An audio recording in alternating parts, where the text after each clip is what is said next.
김두관은 남해섬 어부의 아들로 태어났습니다. 아버지는 잡아온 생선을 직접 가게에서 팔기도 했는데 초등학교 4학년 때에 갑자기 사망합니다. 1973년에 남해대교가 개통되면서 육지화되었습니다.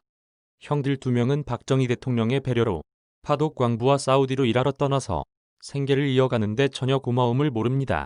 김두관은 대학을 졸업하고 민주통일민중연합, 민통련에 가입하고 청주로 원정대모를 가서 개헌투쟁을 주도적으로 격렬하게 하다가 집시법 위반으로 동생과 함께 청주교도소 독방에 수감됩니다. 이장이 되어서는 어촌계의 수익 배분이 불공평하다고 수익을 공동분배해서 인기가 올라가고 군수로 당선됩니다. 기특하다고 노무현에 불려가서 행정자치부 장관이 되고 한 총련이 스트라이커 부대 포천 사격훈련장에 불법으로 진입해서 성조기를 불태우고 장갑차를 점거한 사건을 방조하고 눈 감아주다가 물러납니다. 그러나 대통령 정무특별보좌관으로 임명되고 경남도지사로 키워칩니다. 도지사 시절에는 낙동강의 4대강 사업을 반대합니다. 모든 일에는 공과 과가 있는데 토사를 걷어내고 물을 가두어서 홍수를 예방하는 효과도 있는데 무조건 이명박의 업적이라고 해서 생명이 파괴되고 환경이 오염된다고 반대하였습니다. 귀엽다 하니까 기어올라서 자기를 뽑아준 경남도민을 배신하고 도지사까지 사퇴하고 문재인과 대통령 후보 경선을 합니다. 경남도민과 문바들에게 쌍으로 욕을 처먹습니다. 이번에 의원으로 당선돼서는 고양이 같은 정의연대 윤미향에게 친일 세력의 총공세이고 애국우파가 망나니 칼춤을 추는 것이며 윤미향을 길들이려는 수작이라고 떠버렸습니다. 좌파들 중에 정상적인 사고를 갖은 인간들이 없습니다.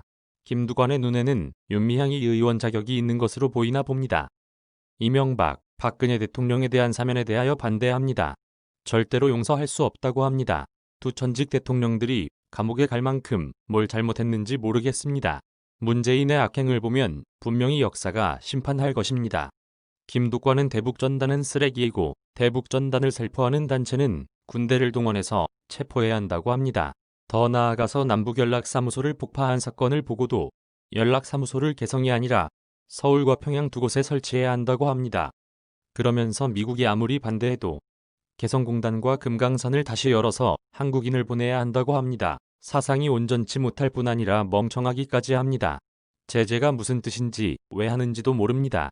김두관 말대로 제재 해제 한번 해봐야 정신 차릴지 세컨더리 보이콧 당하고 무역 금지돼야 알아먹을 인간입니다. 관은 인천국제공사 비정규직 전환 사태에 대해서도 조금 더 배우고 필기시험 합격해서 정규직 되어서 2배가량 임금을 더 받는 것이 오히려 불공정이라고 억지를 부립니다.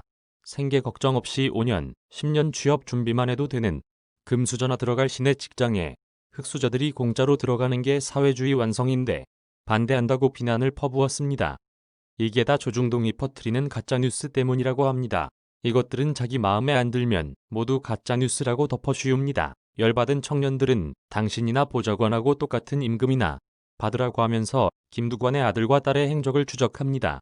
아니나 다를까 자기 아들 김도환은 유학할 당시에 재산도 1억인 사람이 그 비싸다는 영국의 사우스햄튼 솔렌트 대학에 보내서 축구 비즈니스를 전공하게 하고 값비싼 입장권을 사서 수차례 프리미어리그 관람시키고 10년 동안 빈둥거리게 하다가 취업시켰습니다.